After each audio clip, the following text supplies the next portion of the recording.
Ladies and gentlemen, please welcome the Heritage Foundation's Stephen Moore and Acting White House Chief of Staff, Mick Mulvaney.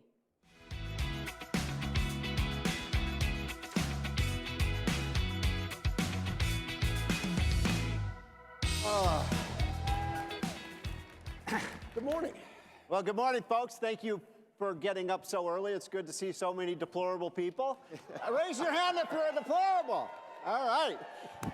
We're going to have a little bit of fun this morning. We're so honored to have Mick Mulvaney. As you all know, he is the Chief of Staff for one of the greatest presidents we've ever had in this country, Donald J. Trump. So thank you, Mick, for everything you do. He is a South Carolinian. He served how many terms in Congress? I served 3. I won 4, but then I left to go do it. And has been an amazing conservative and is such an asset to the. Don't you think this guy's an incredible asset to the president at the White House? So thank you for everything you do. So let's get right into it if we could. So. You know, when I give a lot of talks around the country and about the economy, people always ask me, what is the single most important thing that Donald Trump has done to create this blockbuster economy? And I struggle with that myself because he's done so much. I want your thoughts about what has made Trump so successful in terms of rebuilding. And just in case you're wondering, yes, this is Stephen's ordinary breakfast conversation at his house. So. Exactly. I had my coffee. I haven't had any coffee yet. It's unbelievable. Pick one thing. Because it's so near and dear to my heart. I think the deregulatory. I know it's not sexy, and I know people are sitting here going, you know, yay, dereg. But it's one of those things when we talk about structural changes. I mean. You know, I can lower your corporate tax rates. We can lower your individual rates and all that kind of stuff. And then somebody else comes and takes it away, or something happens. When you change a dereg, when you change a regulation, it stays for a really, really long time because they're really hard to do. We're still doing things now that we worked on in the first weeks of the administration. That's how long it is to change it. But once you change it, it has lasting benefits. Plus. They really do add up. I used to run a small business, and I cannot tell you, ran a restaurant, right? And you walk through the door, and there's a regulation on the size of the door. You walk behind the counter, and there's 15 regulations on how the food has to be maintained and all this kind of stuff. Even the size of the print on the menu boards that you see. One of the reasons that you go into so many restaurants now, and they're video boards instead of what they used to be, which is sort of static. They look nicer, but secondly, the regulations keep changing all the time so that they can change the size of the font and things like that. It adds up. It really, really adds up. And when you change that, it has this tremendous sort of momentum in the economy at the very grassroots level. Plus, and I think this is, if I had to pick one thing, so this is what it would be. Why is dereg so important? It's the attitude about government towards business, which is that we want business to succeed. We do not see business as a way to serve our social agenda. That's what Democrats do. Like, well, Democrats come and say, we want the world to look like this. Now, who can help us make the world like this? Certainly we have the government, and they can help us make the world like this. We own the education system, and they'll make us help make the world like this. Let's go take business and make business make the world look the way that we do. And that's not how Republicans look at it. It's not how conservatives look at it. So that's the biggest thing, is the change in attitude. I agree with that. You know, I think, you know, I worked on the transition where you kind of hand the football off from the outgoing administration to the ingoing. And, you know, the Obama people they viewed business as sort of the enemy. Mm-hmm. And it seems to me, in this administration, you have filled the regulatory agencies and the cabinet agencies with people who are pro-business. And that seems to me, when I talk to, you know, businessmen and women around the country, they say that it's not any one regulation. It's the fact that they know the government's not going to hit them over the head if they make a profit. Would you agree with that? Yeah, that's when I ran the briefly renamed Bureau of Consumer Financial Protection, which is now the CFPB again, which, by the way, is going before the Supreme Court next week. I ran that for a year. Yeah. Right. So we have our big Supreme Court case next week to see if we're unconstitutional. Go Constitution. Is that was the attitude we try to change, which, look, we're not out.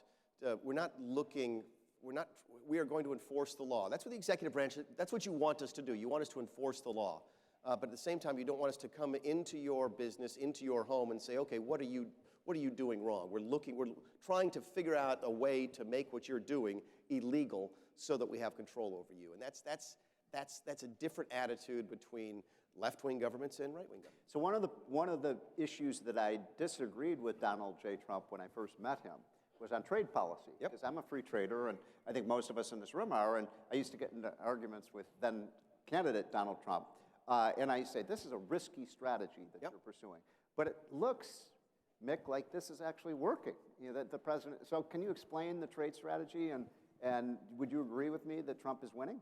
For those of you, this is one of my favorite just stories about the administration is that if you see the criticisms of the administration on TV, what you would be led to believe by the other side is that there's this group of sycophants who do nothing but say, "Oh, Mr. President, what do you want to do today? Let's go do that." If you've seen Stephen Moore in the Oval Office, and I have, talking with Donald Trump about trade policy, and I have, you completely be disabused of that He notion. likes to argue, actually. He does like to argue, and he wants, listen, trade is one of those things.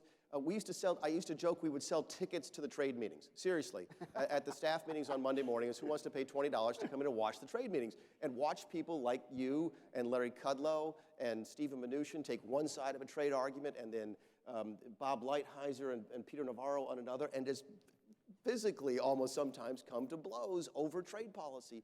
And that's how the president manages. He wants to hear your side of things and this side of things, and he wants to figure out, okay, totally. what you're saying here, I like this out of your thing and this out of your thing, and let's figure out a way to make a policy that makes some sense. It's exactly what you would want from a president. And I think as a result, you end up with what you got, which is tremendous results.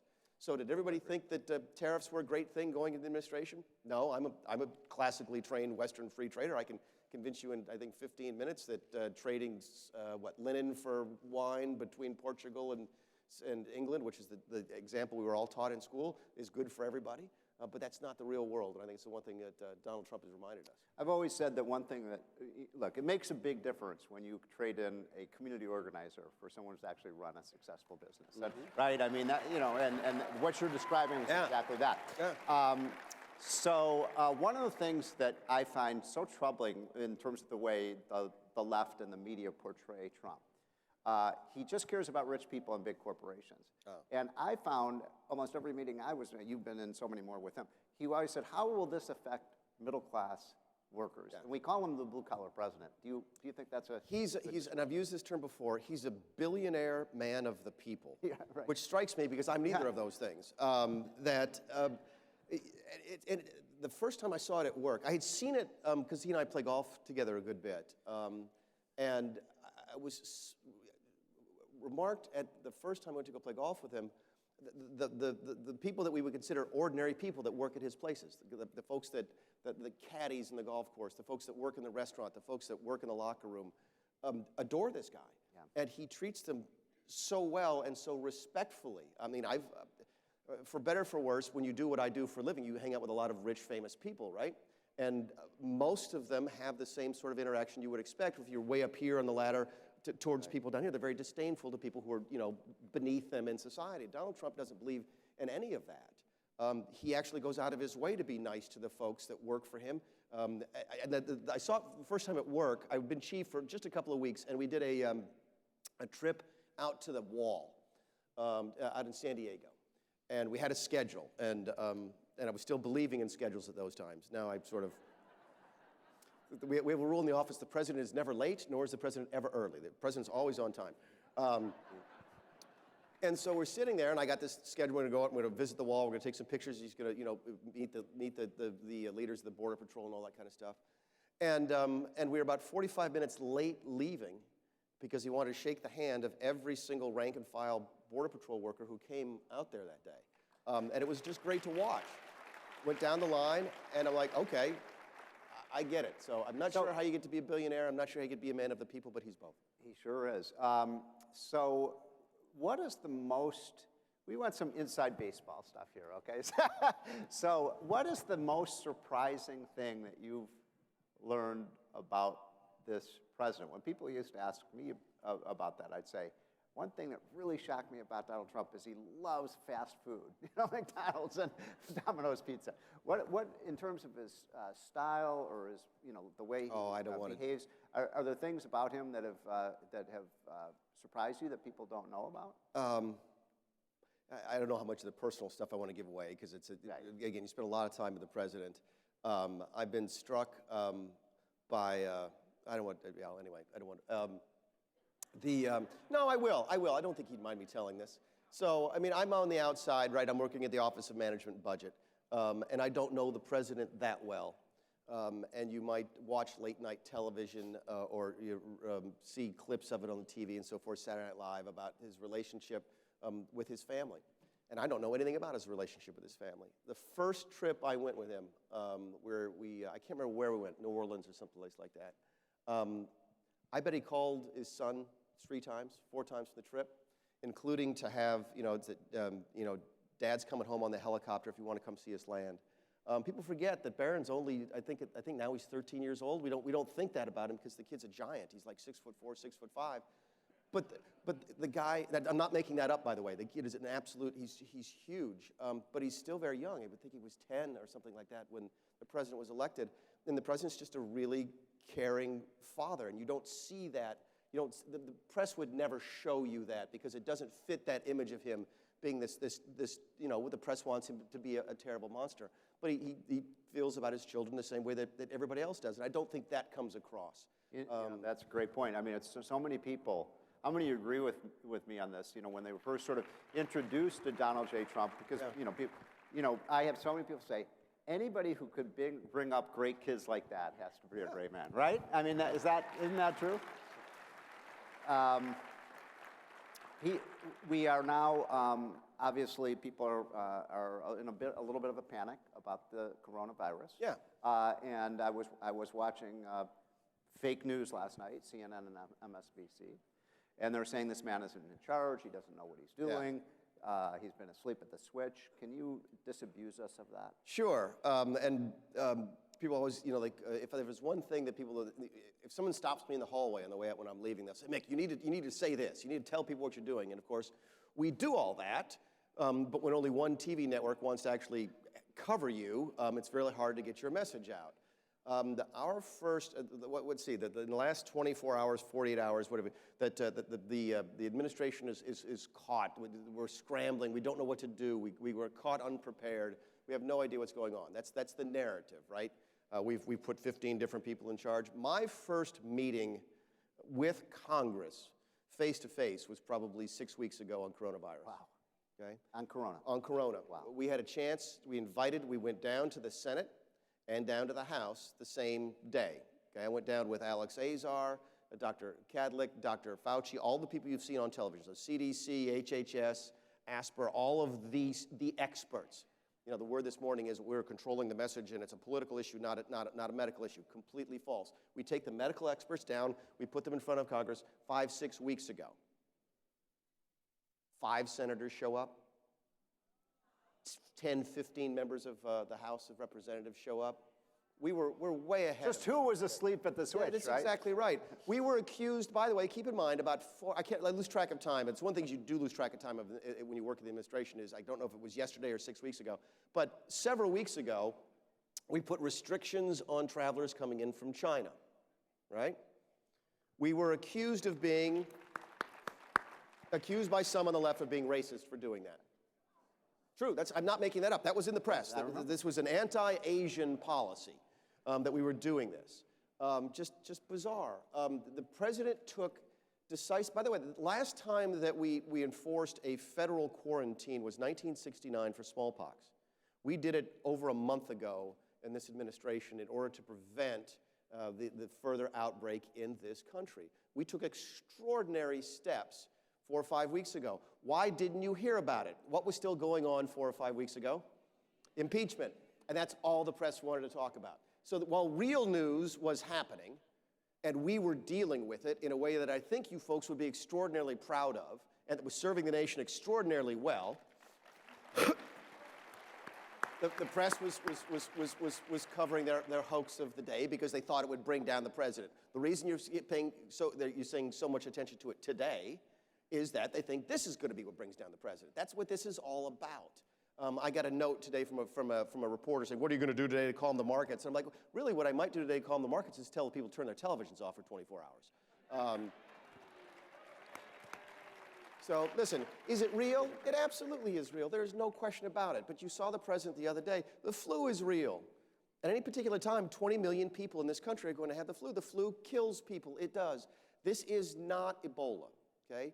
And I'll tell you what that means in a sense. It's not SARS. It's not MERS. Why do we say that? When you look at the severity of diseases, one of the ways you can look at it is by looking at the percentage of people who get it who die. That's just, I know that's sort of hard-hearted, but that's how we look at it. That's probably how you would look at it. If I get a cold, am I going to die? No. Okay.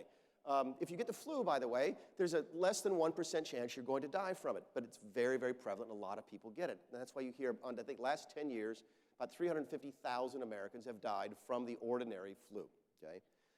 Ebola, I can't remember, is like 50% or 60% fatal. MERS, the Middle Eastern Respiratory Syndrome, which we didn't have much of in this country, I think they had 1 or 2 cases in Indiana, is about 30% fatal. SARS was about 15% fatal. It looks like this disease is someplace between 1 and 2% fatal. Is that serious? It absolutely is. There's no question about it, okay?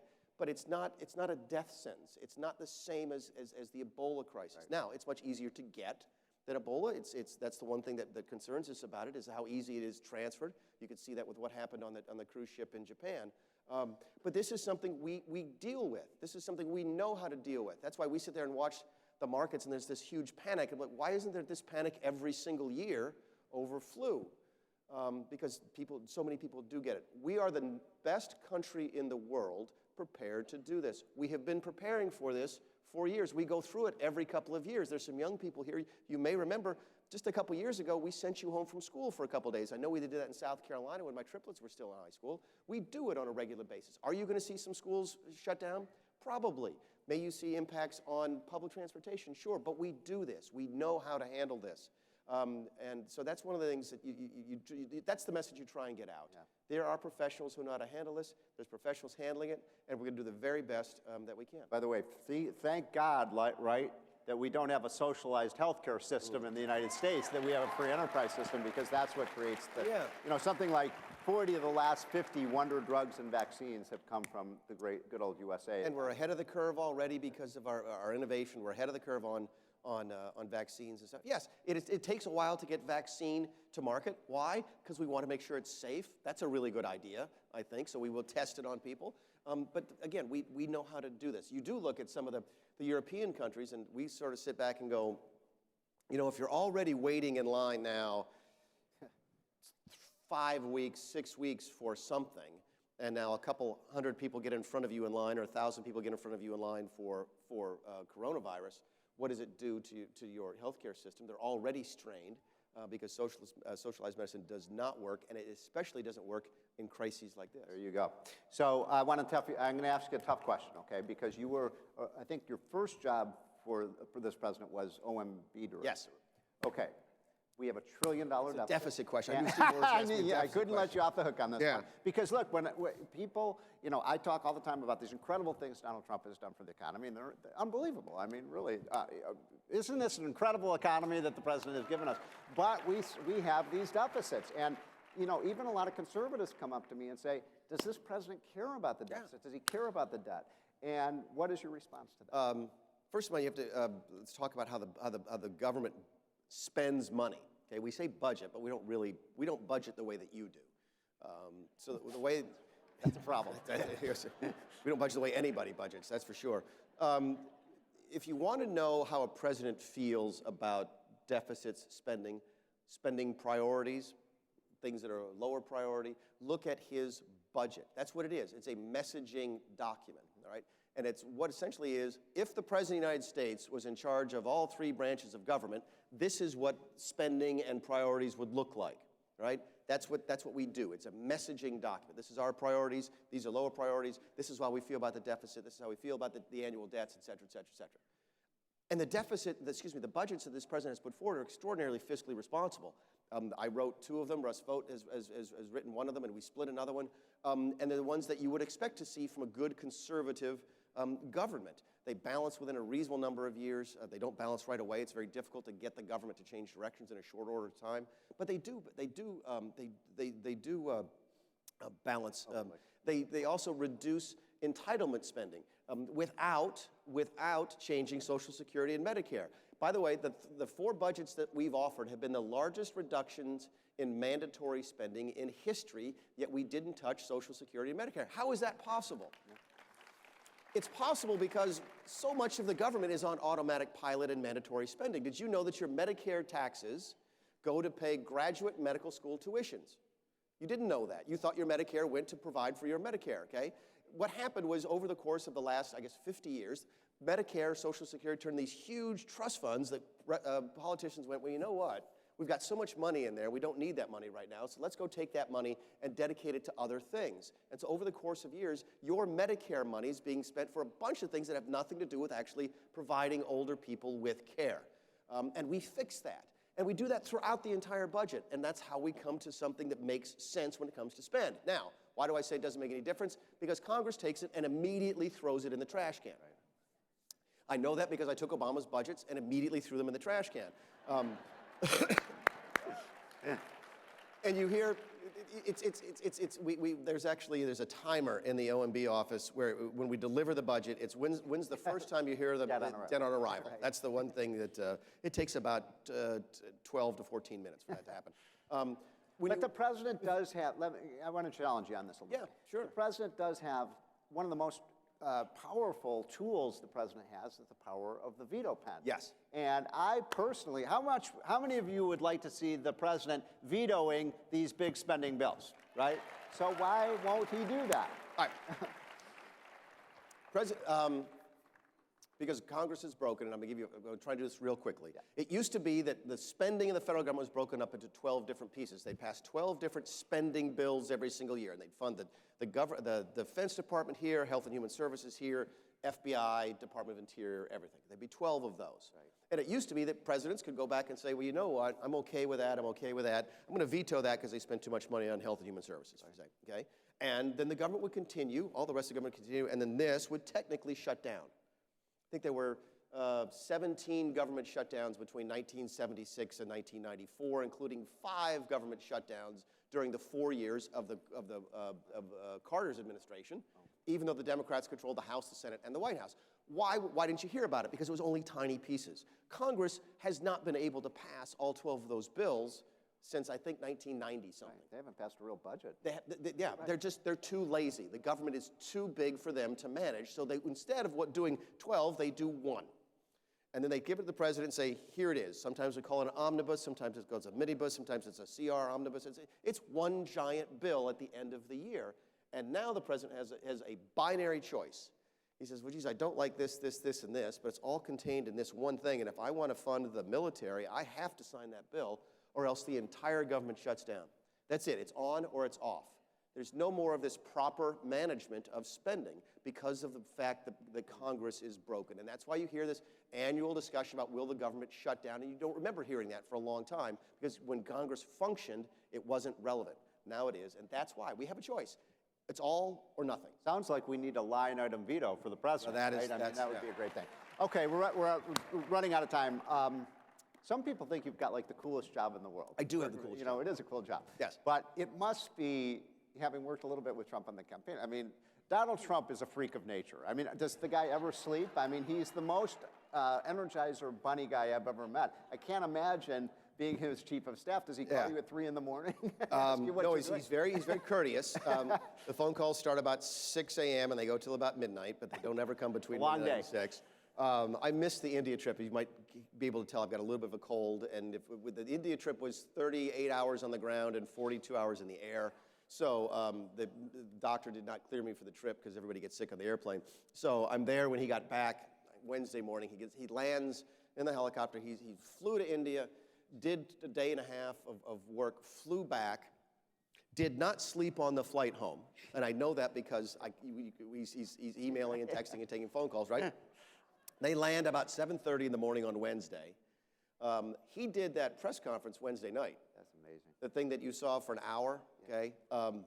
He had not slept for a day and a half, 2.5. And I remember at the end of the day, we're sitting in the Oval Office, and I'm like, boss, you going up now? He said, I'm going to work for a little bit yet. I'm like, you know, I've got 25 and 30-year-old people who work for me who went on the trip with you who haven't shown up today.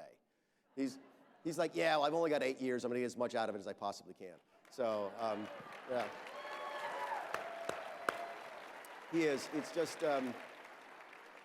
we do, when we do those kinds of trips, if I had been on the trip, we sleep in shifts so that somebody is always up, because the man just never sleeps. What is Donald Trump is going to be reelected president in November of 2020. So what are the top 2 or 3 things that you haven't done that need to get done in Second term? Years? Yeah. Well, we need to do the second part of the tax bill. We really do. Tax cut 2.0. Yeah, tax cut 2.0. What's that going to be? Well, there's a bunch of stuff in the first term, in the first package that were temporary. We need to make those We've got to make it permanent, right? I know you and I have been working closely on index and capital gains inflation. We talk about that. Great idea. And he's never liked the fact that the corporate tax is 21%. He always wanted it to be 20. So we go back. He likes, Mick, 20 is a better number than 21. We got to shoot at 20. So By the way, sorry to interrupt, but when Larry and I, Kudlow and I, first, put a little plan together for yeah. For those of you who don't know, these guys, he and Larry worked on the campaign. It was really fun.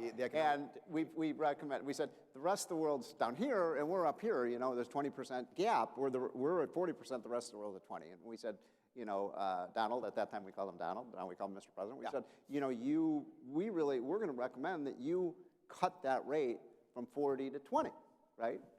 It's so interesting. He sat back in the chair and said, no, I'm not going to do that.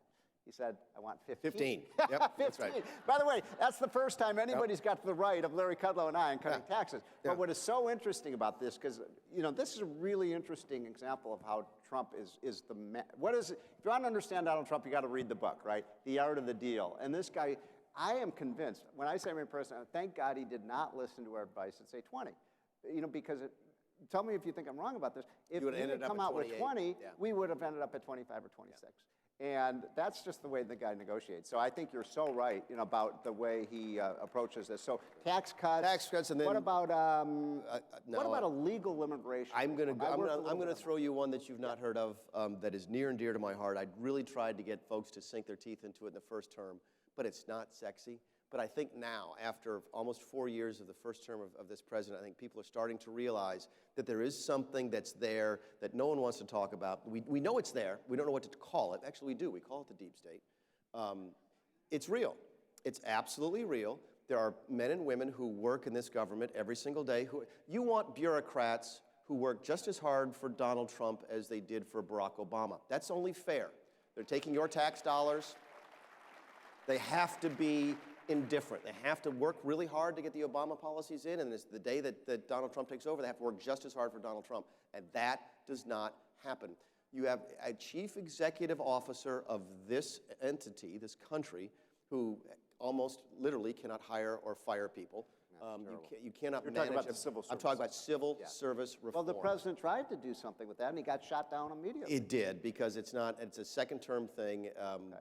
We need to get the House back. That's the biggest. By the way, people ask me all the time. Yeah. First asked me, do you think I'll be impeached again? And I said, I don't know. You tell me who's in charge of the House after the 2020 elections. If it's Nancy Pelosi, the answer, sure. Why not? But if it's Kevin McCarthy and the Republicans, then we're going to have a really, really good couple of years. When you talk about the civil service reform, I agree with you. I think that's one of the most important. Having worked for 1 year in the government, the civil service system rewards mediocrity. And it's unfair to the people who are high achievers, and the people who don't achieve should be out, right? And so I think it's not just underachieving, it's actively undermining. Exactly. It's people who would say, okay, listen, you're a career staffer. This is a really important document, and it's part of our policy-making process. It's really important that it doesn't get out. What do? You go and you give it to the New York Times, just to undermine this administration. That's real. It happens every single day. And you must let the president, every president of both parties, run the executive branch of government, or else it's not an effective check and balance against the other two. So the president has been a superstar. Don't you love this guy's judicial appointments, the people he's put on the Supreme Court? How involved is Donald Trump in these judicial, not just necessarily the Supreme Court nominees, but that you put hundreds of new judges on the court? It's one of his favorite things to do. It is. I mean, I don't know how many times you've been in there, but every single day there's another stack of commissions that he signs for judges. So, and does he ask you about that? What's happening with this? He does. We'll finish where we started, which is one of the what's the most important thing the president has done? We talked about taxes. We talked about dereg. We talk about things that will last. I mean, he'll be here for 8 years. What happens after that Are you talking about putting young people, young, bright, conservative men and women on the bench who are going to serve this country for 20, 30, 40 years? Those are the types of legacies that are worth working for. Well, ladies and gentlemen, our time is up. Aren't you happy and aren't you thrilled that this man is at Donald Trump's right arm, and you've done an amazing job. Thank you for, let's give this guy a standing ovation. Thank you for everything you do. Thank you. Thanks, Bob. Thanks.